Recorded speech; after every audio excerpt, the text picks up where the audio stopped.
At the center of it all is Page and Palette. The independent bookstore has been here some 60 years and has served as the unofficial headquarters for authors who visit or have called Fairhope home. Books will always be the driving force because that is the community that it has developed. Owner and former Fairhope Mayor Karen Wilson understands the need for keeping the iconic bookstore going. While they have diversified the store's offerings over the years with a coffee shop and music venue, she knows at its core an independent bookstore is necessary for a town like Fairhope to support writers and the rest of the creative community. Fairhope is the perfect place to have something like this because it is and was conducive for, artsy people, bookish people, the writing community. And the writing community agrees. We convened a panel of some of them, authors Joe Formicello, Suzanne Hudson, and Sonny Brewer. That's real important. Any town that's going to have writers gathered want to have their good bookstore. But it's just one piece of the puzzle. And just look around.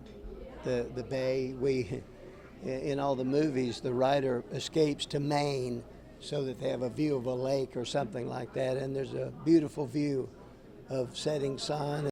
In this case, the writer or writers apparently escaped to Fairhope. If you do look around, it's easy to understand why, but trying to describe that attraction is another matter. All these years I've spent trying to answer the questions that you're asking because you can sense it, you can feel it, and it certainly contributes to the work, but it's a mystery to me. Suzanne Hudson, who recently received the Truman Capote Prize at the Monroeville Literary Festival, says the founding of Fairhope lends itself to a certain creative spirit. The very founding of Fairhope was really based on free thinking, big ideas, socialism, all kinds of utopian ideas, and so that right there attracts creativity. And while the city is attractive to writers, what's also attractive is the spirit of the writing community here. This is also important to what we do, is helping other writers break in, emerging authors, And while they were emerging at one time, there is a long list of famous writers who inhabited Fairhope.